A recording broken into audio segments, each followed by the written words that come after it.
We are here at Summer Game Fest Playdays, and Jess, you just saw Phantom Blade Zero, and you were super impressed by it, so we had to get you on camera. Yes. Tell me about it. Yeah, it was a funny way of getting the appointment. I just walked up to them because I thought it looked really cool, and I was right. It was fantastic. He let you live? What secret did you sell him? It's a Soulslike, and I feel like because of the popularity of that genre right now and how many we've had recently, that almost is causing hesitation at this point because there are so many.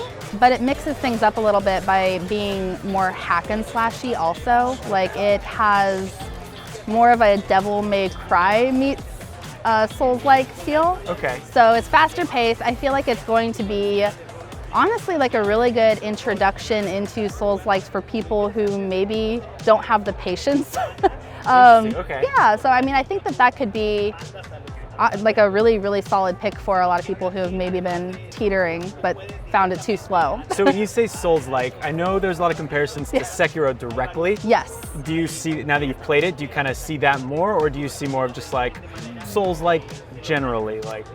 I would say more Souls-like generally. I think that, I haven't finished Sekiro. I've played probably half of it. Okay. It doesn't feel quite like that. And I guess that the art director, or I don't know if he's the director, somebody who's on art for the game, worked on Demon Souls and Dark Souls.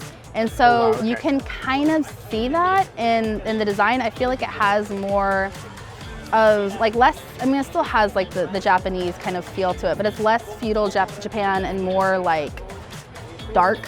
Even one of the bosses that I fought is, I guess it uses a traditional Chinese executioner's weapon. And so they were telling me a bit about this, and I guess it's something in China because it's a Chinese studio.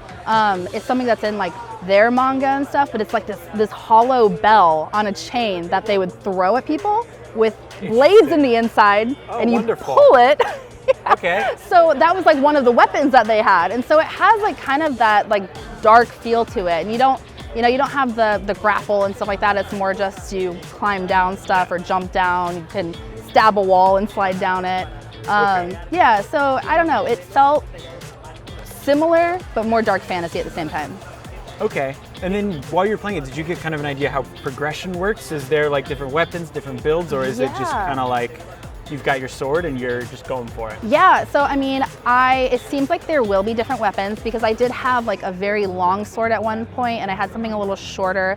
You also have these special weapons that you use with R2, and there was one that was this giant dragon, that blasted a grenade launcher basically. That you turned into a dragon or something? No, it was you pull out this giant bazooka type weapon, and you could do that. And then there was one that was the same type of dragon, but it would breathe fire. And then they also had a bow and arrow, and these are all kind of special moves that you unlock as you as you fight. And you switch between them? And, yes. Okay. Yeah, you can switch between them. And there was also an L2 button, and that one was kind of more of a, not so much a special move as much as a combo that was a little bit stronger, so you could kind of do that. And like I said, it has that Devil May Cry DNA in there where there are combos. It's not just, heavy attack, slow or fast attack. You do have, if you hit triangle, square, square, you're going to have a slightly different combo. Okay, so it's more, okay, I see that. Definitely feels more Devil May Cry than something like a Souls, where, Souls have combos, but it's just light, heavy. Yes, it's sort exactly. Okay, anything else stand out? You said you fought a boss as well?